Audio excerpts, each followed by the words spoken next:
Hello and welcome to Tiny Desk Knitting with Emma. Crazy that I'm back after just a week. I did not think this would happen. It's like one of those things where you actually have to like plan to like sit down and record stuff. And I'm just like not home very much.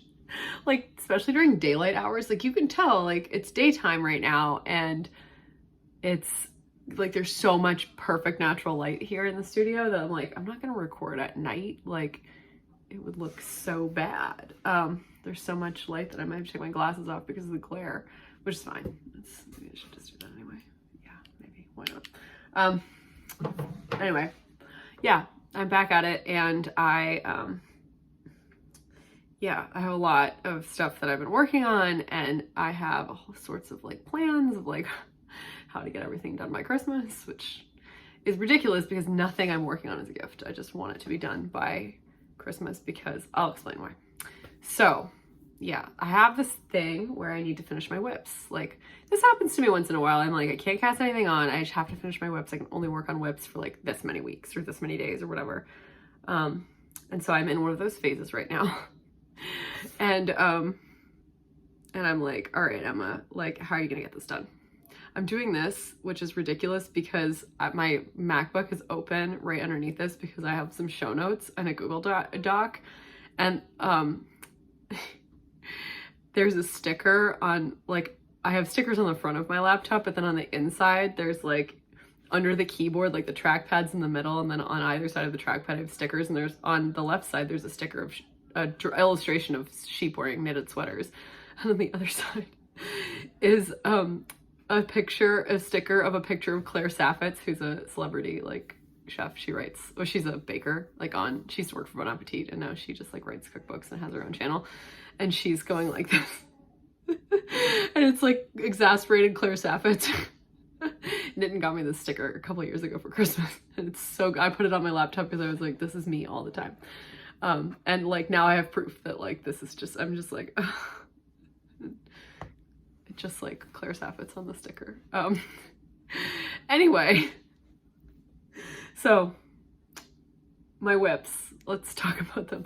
So I have this whole system where I'm like, okay, I have like 6 whips that are sort of like active and I would like to have them done before the new year. I have a few other whips that are not, they're like hibernating whips.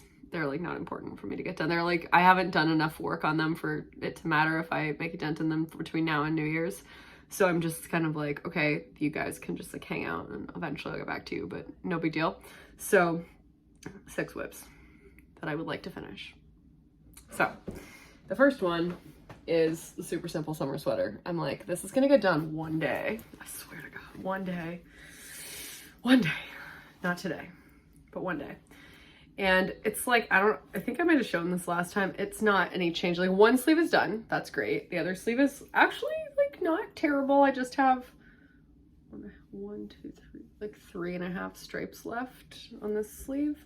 Like this could get done in the next 2 days if I wanted. And then I need to finish the bottom. I like thought that I was gonna run out of white because I couldn't find the 3rd ball of white, but then I found it. So now I'm not worried and I can just like knit it as long as I want in theory. Like, of course I can. In practice, I can knit it as long as I want. So I don't know, maybe I'll like want it kind of cropped and I don't know what's gonna look like when I block it. I did block the swatch so that I know it will fit, but like whatever. So yeah, I think it'll just be like, you know, nice little, the sleeve might actually be kind of long. I didn't try it on. I should have probably tried it on, but that didn't even occur to me. So of course it didn't. It's me. I'm like, oh, it'll fit. And then I make it too big or too small. It's not usually what happens, but whatever. So I need to finish the 2nd sleeve. This is like, I'll probably work on this today and finish the 2nd sleeve today. What I should do is try it on and see if the sleeves are too long, because if the 1st sleeve's too long, then I shouldn't knit the 2nd sleeve equally long and then have to rip both of them back out. So I should get the 2nd one correct and then rip the 1st one back and finish. Anyway, yeah. So that's this. So I think today is gonna be the like finish this sleeve day. Just kind of get closer to someone's screaming outside. There's school kids like hang out. There's a school close to my house. I mean, I didn't move that far down this like into the, literally live in the same neighborhood I used to live in. I didn't move more than like a quarter of a mile away, maybe a third of a mile, approaching half a mile away. But I'm closer to like a high school, and there's just like kids hanging out on the street, often smoking weed, just like in front of my house.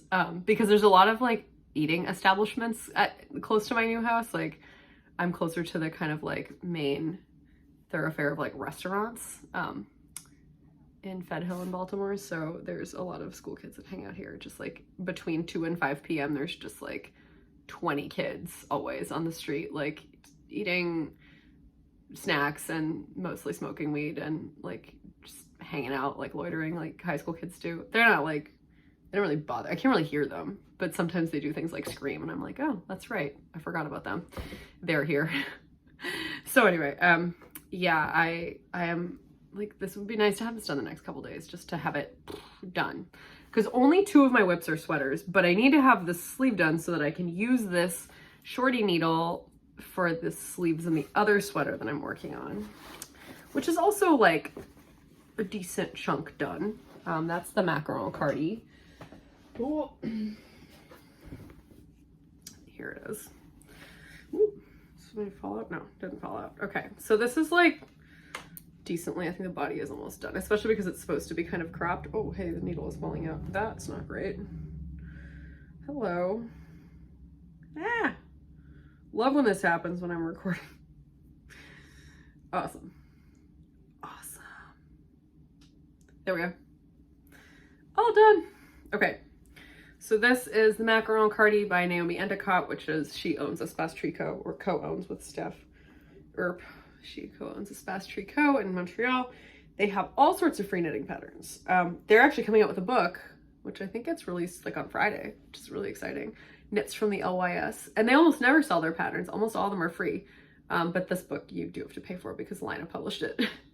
So this is the Macaron Cardi. Can you tell me my green era? Because I'm wearing my long run hoodie today again. I still have not sewn on the buttons, and you can see that the markers are still in there. I was gonna sew them on this weekend, and then I couldn't find the buttons, and I was like, well, I had to leave the house. Like I wasn't home this weekend, so I just like, I had like 3 minutes to find these buttons and I couldn't find them, and I was like, all right, well, eventually when the studio is done, I will find buttons, and because they're somewhere in here in this house, and then I will sew them onto this cardigan. Or if I can't find them, I will get some new buttons, whatever. Anyhow, the Macaron Cardi, gonna need buttons for this too. I just need to have like a day where I sew buttons onto everything, because this needs buttons. My dad's cardigan, well, I actually had the buttons shipped to Vermont because I got leather buttons for my dad's cardigan that I finished a couple months ago. And then my set of stall cardigan also still doesn't have buttons. So I think I'm just gonna take like an evening and sew buttons on everything and just get it done and like schedule it so that it happens. Yeah. So this, yeah, it looks good. I like it. I think it's gonna be kind of, I mean, it's definitely gonna be like a somewhat cropped, like probably pretty tight fitting cardigan, at least in the body. And maybe I'll make the sleeves a little balloony, but yeah, it feels like it's the right length. I'm ready to do the ribbing. I will not be knitting a twisted rib hem or cuffs on, or button band on this, because I hate working twisted rib in the back and forth. I really just don't like purling through the back loops and wrapping it the wrong way. Like I always knit through and purl through the back loops, but when you wrap it the wrong way, it's really hard to actually get the needle into the stitch, especially when you're holding something double and wrapping it. And I never, like, there's always a couple stitches every round that I forget to wrap the correct way to make it twisted. And so it looks messy, and it's like not as noticeable with the mohair, but like it still looks messy. And I'm like, I'm just gonna do regular ribbing because I actually don't care about the design feature of twisted rib in this particular piece. Like there are pieces in which I care about the ribbing as a design element. Like I often do corrugated ribbing in my Fair Isle cardigans and sweaters. I hate knitting corrugated ribbing, especially back and forth, but I do it when I'm knitting a Fair Isle garment because it's like a really important design element to me and it looks really beautiful. But like for something like twisted rib in mohair, I'm like, oh, you're not gonna be able to tell. So it doesn't matter to me. So I'm just gonna knit regular back and forth rib because it's just less fussy and I will make fewer mistakes and it will be better for everyone. So this guy's almost done. Also, I think this is like, I've got like an evening left on the body where I finish that. So I think at the moment I need to finish the super simple sleeve, maybe 2 sleeves in case I have to rip the other one back and redo the ribbing. And then the next like chunk of time I have to knit is going to be finishing the body of this. And then I can work on the sleeves of this, which will probably just be quick round and round. So that's this. This is knitted in, well, I didn't say what the other one was knitted in either. This is knitted in Mad Tosh Euro Sock and Boom Slang and Valley Yarns, just like mohair silk from Webb's. Valley Yarns is the Webb's brand. This is just like, I think it's called like Emerald if you get it online. This is the Mad Tosh. This color does not exist anymore. Jimmy Beans Won't Die Boom Slang, but you can find a comparable green yarn if you want. This is Euro Sock, which is a very high twist, but it's 100% wool, and it's like merino, you know, fingering 4-ply. So that's that. Super fun. I've been having a good time with this. Working on it in like long bursts. Usually like I'll work on this for like a whole day or some evening, and I'll get like a good amount done, and then I'll put it away for a little while, which is fine. I'm not minding the purling, which is good because I would like to knit more cardigans next year, just like to fill the kind of gap in my wardrobe. And then this super simple guy, this is knitted in Wool Dreamers Sauna. Is there one with the, here, well, here's the ball band. It's half wool, half cotton. It's from Wool Dreamers. It's great. I really like Wool Dreamers. Fratelli, this color is the purple, and then the white. I don't know, this came from the Wool Dreamers directly to the Woolly Thistle, and they didn't have ball bands on the white because it was just natural color and it wasn't for sale. It was like a sample, so I don't know. Yeah. Anyway, I love this. And it goes a really long way. Like I'm gonna have a lot left over. I had 3 balls of each, which is like, the balls are only 50 grams, and like 300 grams of fingering weight yarn for a sweater for my size is like pretty normal. Like not like a cabled one or anything fancy, just like 300 grams, like 250 to 300 grams is usually the right amount of yarn. For like a full sweater and fingering weight. I'm gonna have like almost half the yarn left. So Caitlin made a little tank top with sauna that was really cute. Maybe I'll do something like that, like another striped little piece.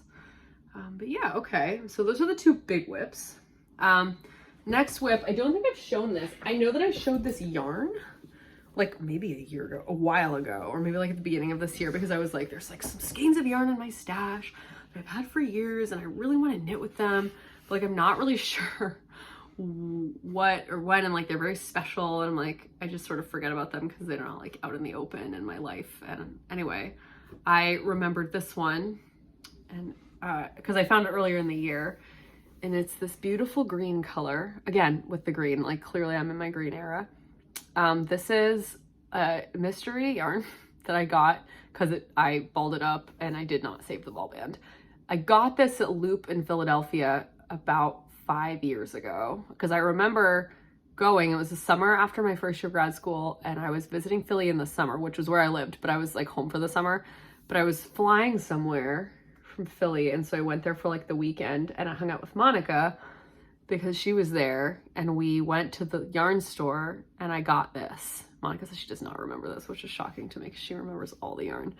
But I remember getting this, and just because it was on sale, I don't know why it was on sale, but like I was like, how is something that beautiful? This is just Merino Superwash DK, which is not a yarn I usually use. I don't really like Merino Superwash DK because it stretches a lot. Anyway, it sheds like on your hands, so it makes my hands turn kind of green. But that's okay. Like you just, when you finish knitting it, you do the same thing I would do with a handspun that was like leaking color when you wash it. I would put it in water, I would soak it in water, and put it on the stove, turn it like to low in water, so it heats up really slowly. I mean, it's superwash, so it's not gonna felt. And the dye will start to come out in the pot. The dye will leak, especially if the water is hot. As the water heats up, more dye will come out. And then you just put acid in when it starts to get really hot, like simmering. So I have citric acid, which is what I use to dye yarn. But you can just like literally throw a splash of white vinegar in there, and that will do the trick.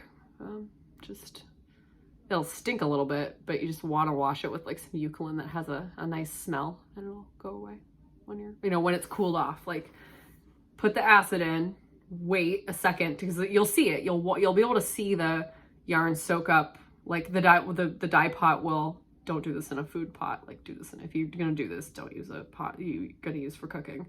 I have a separate dye pot, because dye is not, it's toxic. It is toxic. It's not non-toxic. Dye is toxic.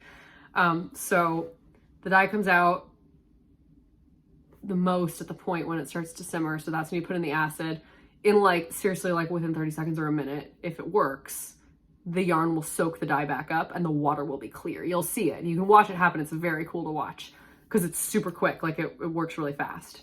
The yarn will soak up the dye and it will stick because that's what the acid's for. And then you turn off the heat once the water is clear and you let it sit until it's room temperature, and and then you wash it again in wool wash, and then you block it as usual. So that's what I'm gonna do when I block this hat. I haven't even shown you the hat because I was explaining this, but this yarn is so beautiful and I'm so excited to finally be using it. This is the hat. This is the Ponderosa hat by Wool and Pine. And it is super cute. It's got these little cables. I just wanted to knit like something squishy cables with merino DK because it always tends to grow too much on me. So I figured I would knit something like cables that's not accustomed as much to like growing so much. Kind of tighter, kind of tighten it up. I am using needles quite a lot smaller than they suggest in the pattern. Like I think I went like 3 sizes down. Just because every time I knit with merino DK and the needles are too big, it like gets huge in the water and it's like it grows so much that the hat doesn't fit, or the sweater or whatever you're knitting doesn't fit. It's too big.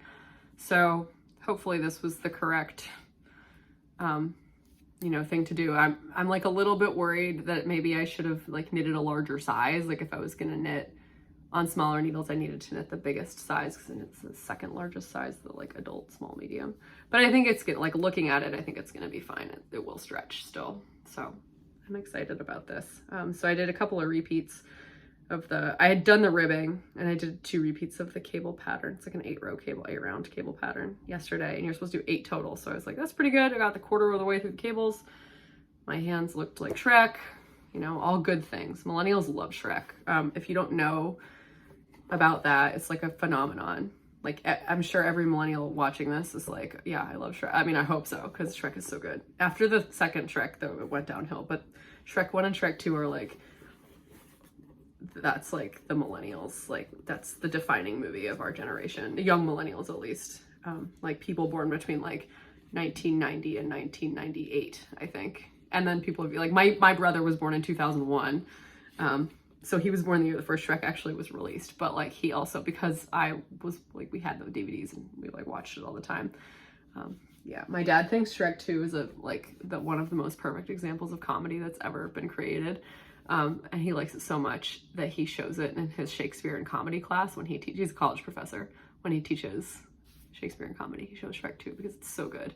The Mission Impossible scene in particular is so good. So if you've never seen Shrek and Shrek 2, you should do yourself a favor because it's a really important part of the zeitgeist for people my age. Like I reference Shrek like 5 to 10 times a day, probably. Maybe not that many, but a lot. Like the other day at choir practice, Monica, the organist at my church, who's also my age, was like, "This song sounds like it's from Shrek to me." And then like the people our age all kind of laughed, and the older people were kind of like, "What?" And Monica was like, "What? I love Shrek." And all the people our age were like, yeah, "Duh, of course you love Shrek. It's the best movie ever." Tangent, but yeah, my friends are laughing at me because my real friends know how often I reference Shrek. It's a lot.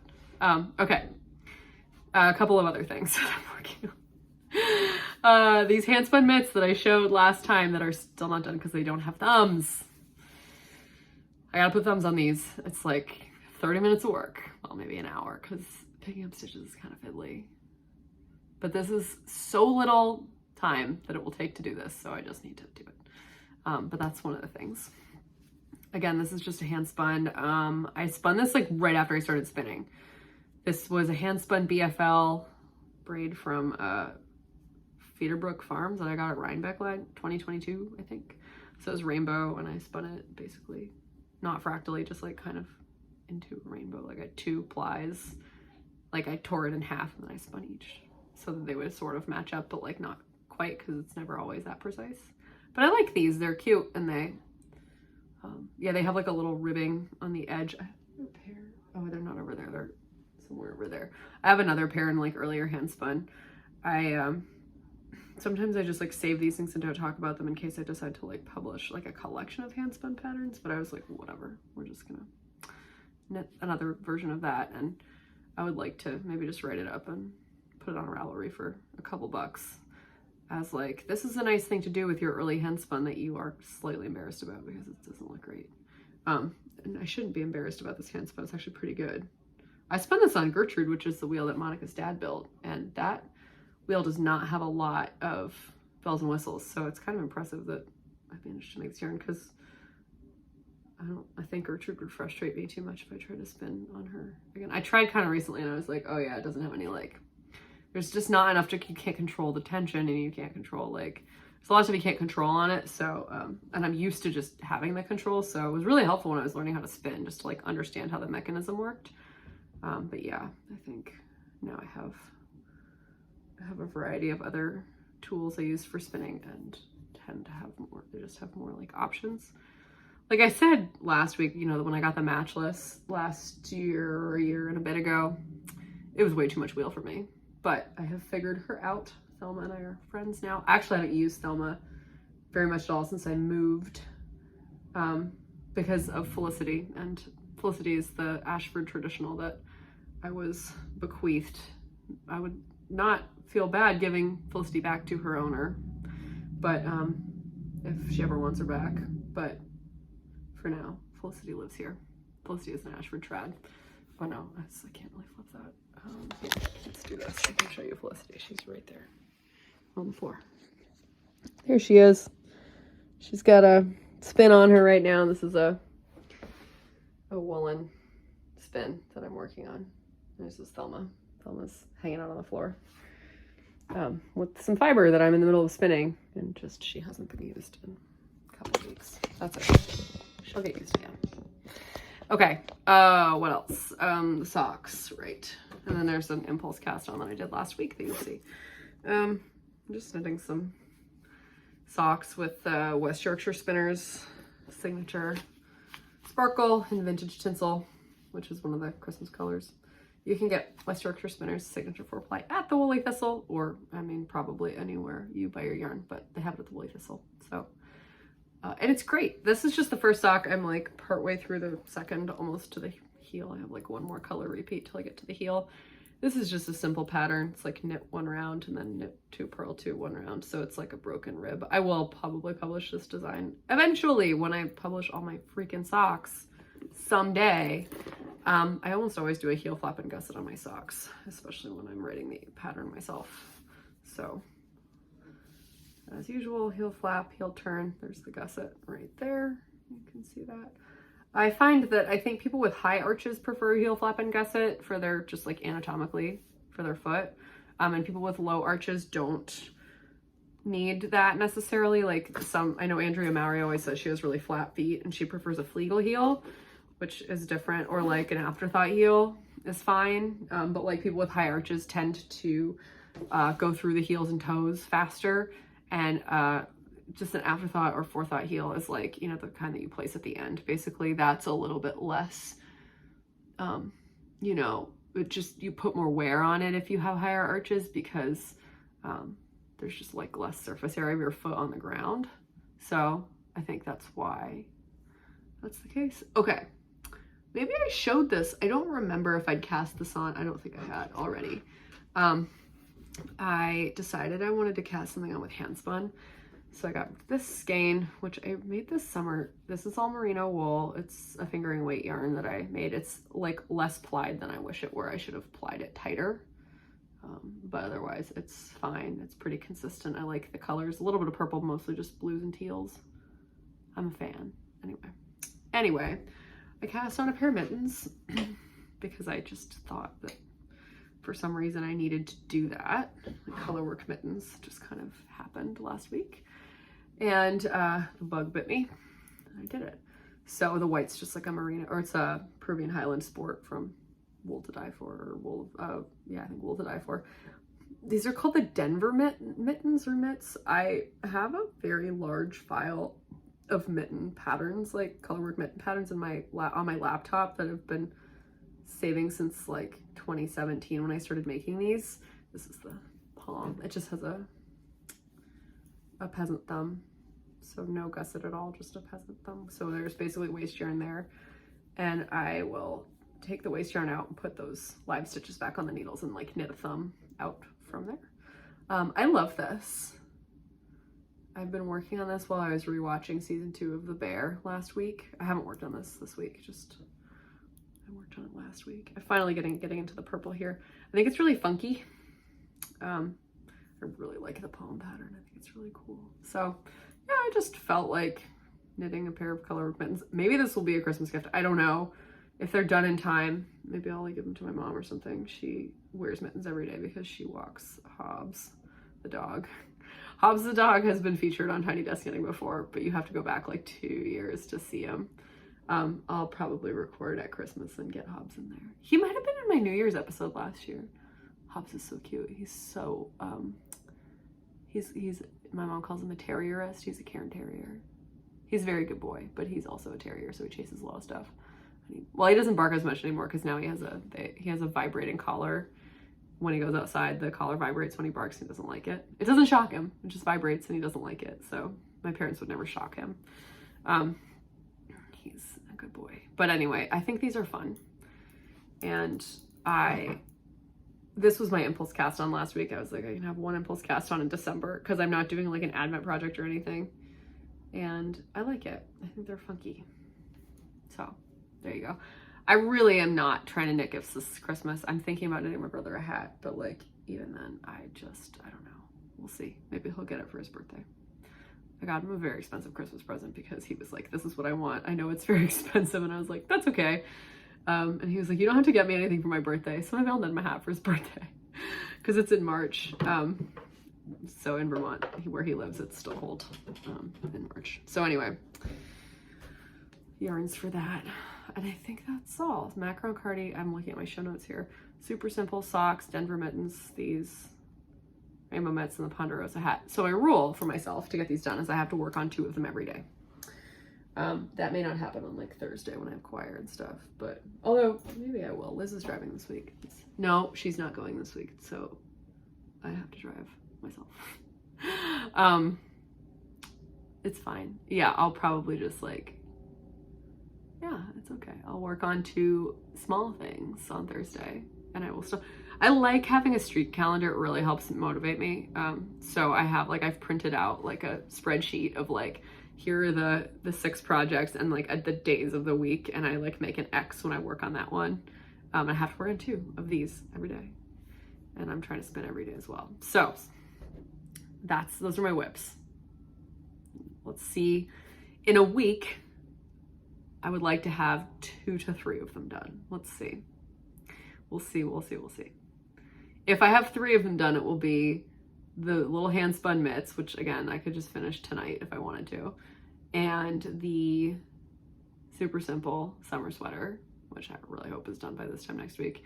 And like maybe the Ponderosa hat or the socks.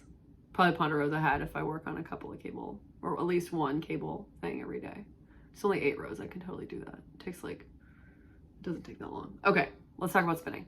So Felicity, as you just saw, Felicity is still going strong. I'm still working on bobbin number 2 of the first long draw spin, which you just saw. I did show this last week too. This is just like the first bobbin of long draw fiber that I've been spinning. This is a Swart Blaze. I had like 6 ounces of it. I didn't know how much I don't know how much is on the first bobbin. I should be better about weighing my fiber, but I don't have a scale up here. So at the old house, I used to spin on the ground floor, which is also the floor where the kitchen was. So I could just go get the scale and it would take 2 seconds. And now I'm like, I don't want to go all the way downstairs to get the scale. I needed a yarn scale, clearly, as well as a cooking scale. So anyway, I am working still. This is the last bit of the Swart Blaze so I'll probably finish this today, and then I'll probably let it rest. It is really soft roving, Swart Blaze roving. It's a naturally dark colored sheep with a little bit of the like Kemp in it, which is the white stuff. Just gives it a little more body. I love it. I'm so excited. So that's that. And I'm also working on a new spin on Louise, my e-spinner. I have an electric eel wheel 6.0, which is a very inexpensive way to start spinning if you're interested in trying it out. So I just wanted to start a new spin, and I wanted it to be like something that brought me joy. This was like, I don't know, must have been like Sunday night. It's Tuesday afternoon. I think it was Sunday night. I think I went through this. Oh no, it was Saturday. It was Friday or something when I finished this. Yeah, because I was spinning this when I was talking to Erin. I was talking to one of my friends on Friday, and while we talked, I was spinning this. So this was a BFL, like mixed BFL.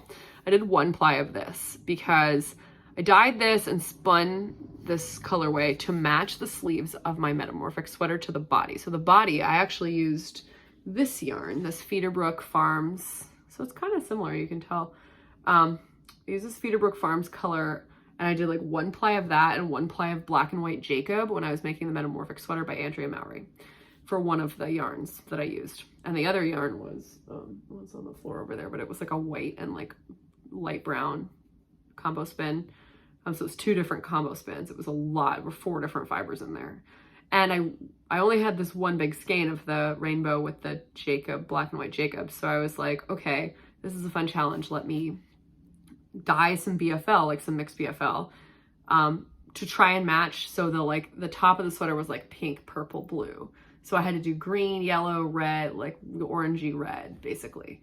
So as you can see here, I have green. I have a little bit of yellow. The yellow is mostly hidden. I have some pinks. I have some orange.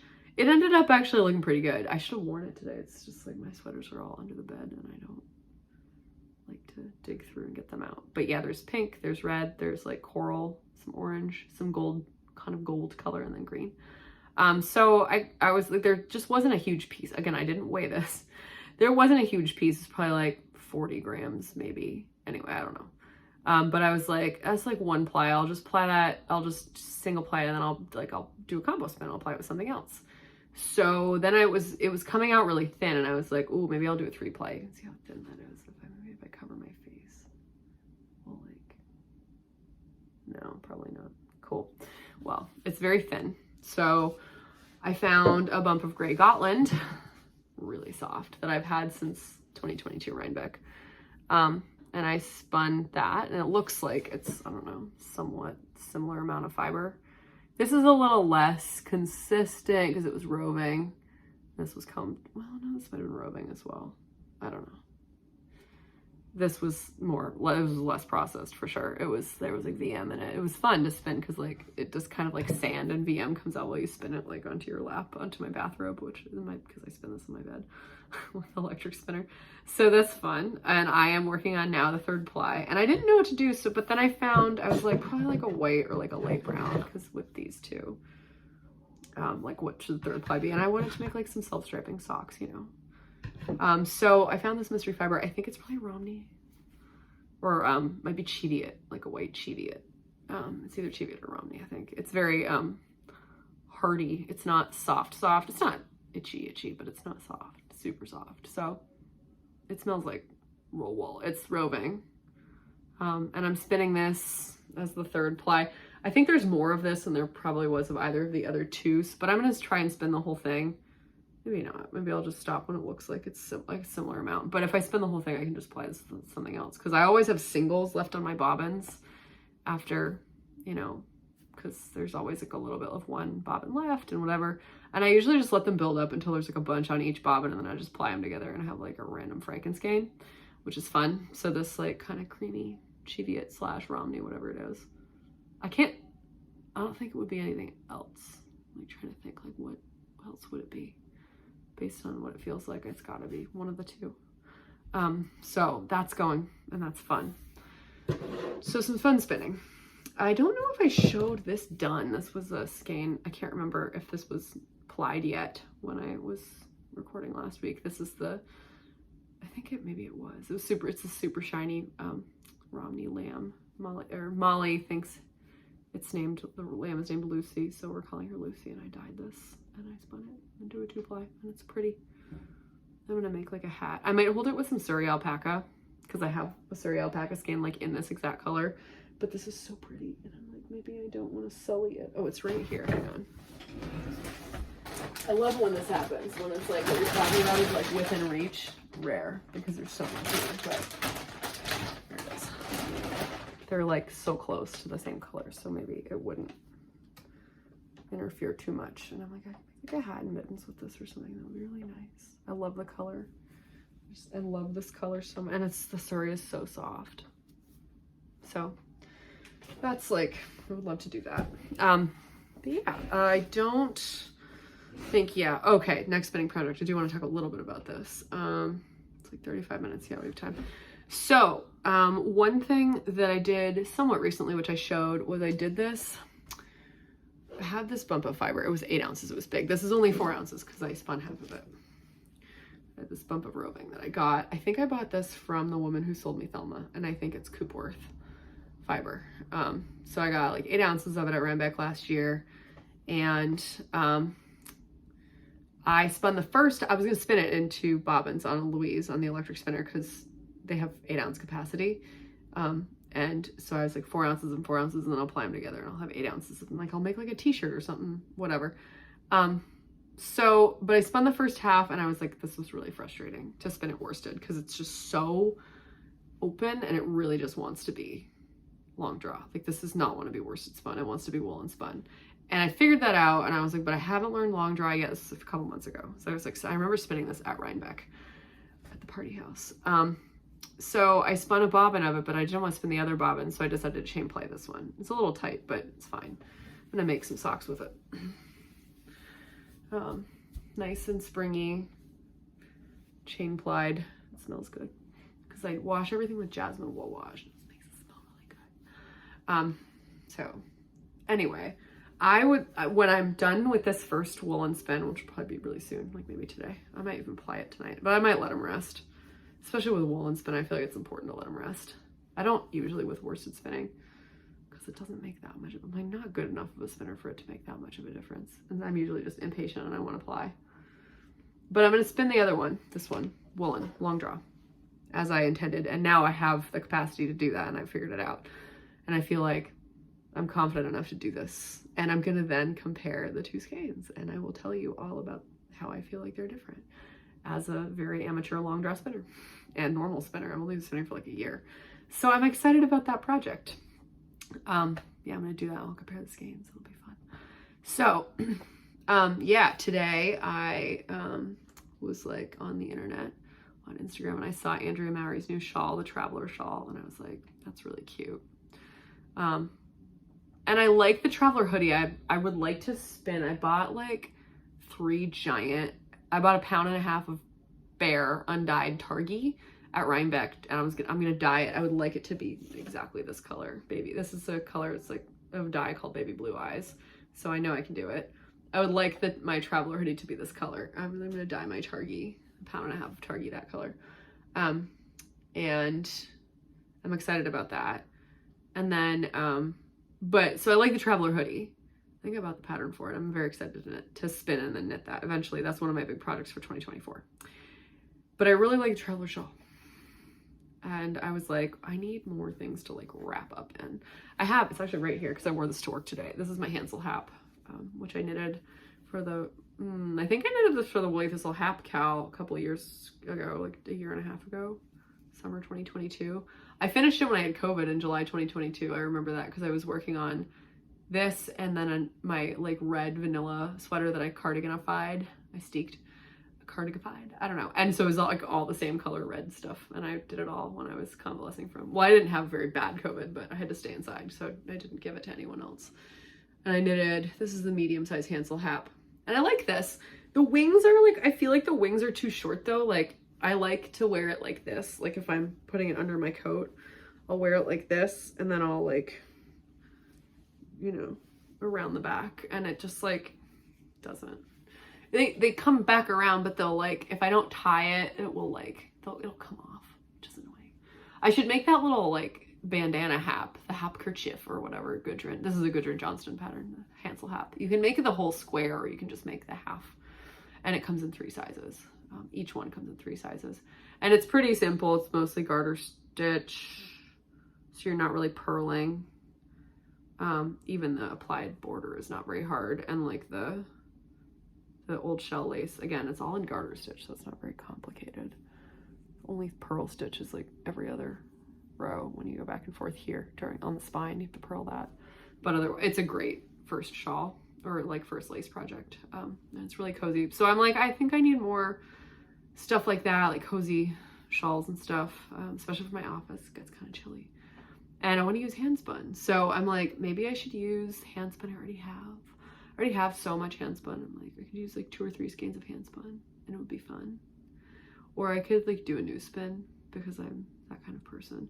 And I get the Hello Yarn subscription, which I love. So every month I get 4 ounces of fiber from Hello Yarn. And I recently found out that she's so popular that she doesn't take new people. So I'm like, well, thank goodness I have a spot, because I'm thinking of like not getting it anymore. And then I'm like, but I couldn't get it back if I wanted it. So, and I do love to do the fun colored, crazy colored barber pole spins like once a month. It's fun. It's like a treat. So in October, so the beginning of November when they ship it, the package didn't get to me until like last week at work, which was weird. It took like more than a month. And so I thought it was just lost and I was sad, but like it wasn't her fault, the woman who dyes it. So I was like, whatever. Things don't usually get lost getting shipped to my office, but then this showed up out of the blue after like a month, and it's called We've Got Ghosts. And it is like, it's hard to see this. It's like brown, light brown, yellow. There's kind of like a sea foamy tint on a little bit of it. It's really funky. It's kind of an orangey red here. And then today I got this one. This is merino. Today I got this month's, or November's, which is called Fading Light. And it is like, it's a rambouillet, and it's like yellow, purple, gold. Yeah, it's like plummy kind of purples. And I'm like gray, and I'm like, oh, these look good together. Look at that together. It's like meant to be together. So this is 8 ounces. You probably need 12 ounces for this shawl. You do like a 3-ply, or I would do like some kind of fractal 2-ply situation. I don't know. Like Andrea's it's in sport weight, and it's a 3-ply, and I can do a sport weight 3-ply. It's just like takes forever because you have to like, I mean, it's like this super fine spinning. It's like that might be a sport weight when it's 3 plies, but it's kind of a tall order. We'll see. Maybe I'll just do a 2-ply because I can usually get a 2-ply. My default 2-ply is about a sport weight, so maybe you can scan that for more info. Have fun. I'll hold it there for a second if you want to. You can pause it and scan that. So yeah, these are, I think maybe I'll spin these up. Maybe I'll wait because I would need a third. I could do white with them or something, but I could also just do like, I could wait until next month and maybe that'll be another thing that goes. Or I could like go online and just get a dyed braid that looks like it would look nice with this merino and rambouillet. That's like maybe another breed. We'll see. Or I could find, I probably have 100 grams. Well, I have a variety of stuff in this. Now I'm just completely improvising. This is totally off the cuff. My fiber bag is right here. Big. I guess I can shut this. But I have 100 grams of Bergschaft top. If you are watching this and you're a better spinner or more experienced spinner than I am, and you think Bergschaft would not go with Romney and Merino, tell me in the comments, please. It does feel a little bit more like rusticy, but it doesn't feel, I don't think it really matters in a combo spin. Yeah, so there's a possibility. I have a brown merino, but I don't think that would super go. I mean, it's kind of cool, but it's solid, and I feel like you need to have like 3. If you have 2 that are like funky, you need to have a 3 that's funky. I don't think this is 4 ounces. This would kind of go, but this is mixed BFL, but I don't know. Oh, I have a thing of Shetland actually that might go. It's, the thing is, well, this is kind of nice. This is BFL. I got this from Kira Wiggins at Wool & Folk. I think there's like, let's look at the very bottom here. Sorry for the crinkling. Oh, this might go. Hello. this is enough. That's the thing. This is Shetland. This would totally go. Again, it would be very like the kind of cranberry color of this would make the really, totally goes. Really change the situation. Maybe I'll dye the other, like one of these 100-gram bumps.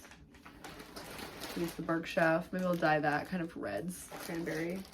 Could kind of go with these. But yeah, I have, see, this is just like too much. Like, that would be crazy. Can't do that. I have a bunch of the Swish unspun roving from Knit Picks because right before Thanksgiving they had a sale, but then I found out it was superwash and now I'm annoyed. It's merino. And it didn't say superwash on the, in an obvious way on the website, but because it just says 100% superfine merino wool, but on the label it says machine washable, tumble dry low after spinning into yarn. And I'm like, I don't want superwash. It's okay. We'll live. We'll live. This is border luster, but I don't know if this is 8 ounces. I have a bag of dark gray Massam, 8 ounces. That's enough. Kind of funky. I could dye it. I could like dye it, you know, red or something. Funky colors. It'd be kind of interesting. Hard to see because of the glare on the plastic bags. Sorry. Oh, you know what I have that might be fun? Now I'm just having a good time like going through this. I have a massive like bag of black and white Jacob that I could use. A pound almost.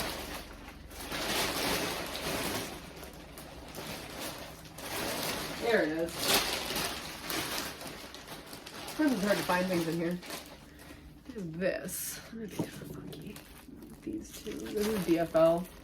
This is from Rhinebeck. I got, well, it's from Federbrook, which is actually really local to me. That's actually not bad. It kind of works. These three together, maybe. Either fractal or a 3-ply. It would actually be really cool, actually. It would be nice. Okay, maybe that. You can vote if you want. Tell me, do you think it's a good idea? If you think that I should do this, or if I should do like this with like a red or something else. Or a solid. Go ahead. Tell me what to do. Cast your vote.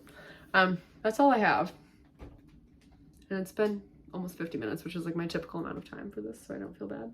I'm like a little bit out of the swing because I haven't done this a lot, except last week. I hadn't done it since before I moved, so yeah, I'll put this away. I love this. Got this at Wool and Folk. It's Desert P&A Fiber Arts. This is called Pocket Full of Rainbows, Falkland, comb top. I hate when they say Falkland. I know it's not the dyer's fault because you just get the pound that says Falkland or whatever. Falkland is not a breed. I actually had an argument with somebody at a yarn store once, somebody working at a yarn store. It was not a heated argument because I don't like to do that if possible. But she was like, we were talking about somebody I was with was buying yarn and it said Falkland.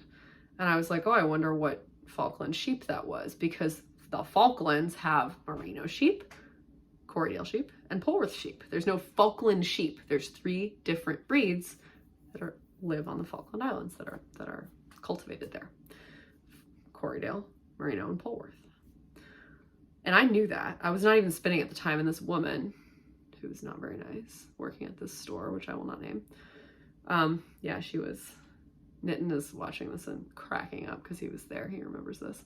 It was, yeah, she was like really rude to me, and she was like, it's Falkland. And I was like, there's no breed of sheep called Falkland. And she was like, yes, there is. And I was like, no, there are merino sheep, Corriedale sheep, and Polwarth sheep on the Falkland Islands. There's no Falkland sheep. It's just it means it's a mix, probably an unidentifiable mix of the 3, which is fine. It's just annoying. And like, if you're trying to spin a single breed, that's 3 breeds combed together. Like, that's really inconvenient because sometimes staple lengths differ and things like that. So anyway, it's a small pet peeve of mine. Not so small pet peeve of mine when it just says Falkland. What Falkland? Which one? I wish, and it's probably all of them. It's just like, I wish they would be more specific. When you just get random wool from suppliers, beggars can't be choosers. It's not very expensive when you get that, and it's nice and it's processed, and so I shouldn't complain. But yeah, so that's what's going on. lot. So hopefully I have some good progress. I will come back next week, hopefully, as long as I'm not super crazy busy, which it shouldn't be because it's finals next week. And so there's most students aren't really around. So I'm home a lot. I will give you a progress report on how I am doing with all of my whips. Hopefully I will have a woolen spun skein to show you. I'm very excited to do my first like real thwack. Like if you're not a spinner, thwacking is when you like take your finished yarn when it's almost dry and whack it a bunch of times on like a chair or something outside. It's more people do that with woolen spun. You could do that with worsted spun yarn, but most worsted spun people will snap to set the twist. You'll just put your hands in the middle and just pew, really fast, and it snaps the skein, and that kind of helps set the twist. But when you're with woolen spinning, you're actually thwacking it on, like hitting on a chair and then like, you know, moving your hand a little bit so that another different part hits the chair, and you do this like 15 times and you just bang the heck out of it on a chair. Just kind of like get your rage out. Not that, you know, you have rage at your yarn unless it was really hard to spin because it was felted or annoying, but sometimes it's just nice to like, it's like a rage room. You can just hit your yarn on something. Okay, it's probably enough. I need to go for a run while it's still light outside. This has been fun. I'm glad to be getting back to this. I missed it. So anyway, thank you so much for watching. This has been Tiny Desk Knitting with Emma. Bye!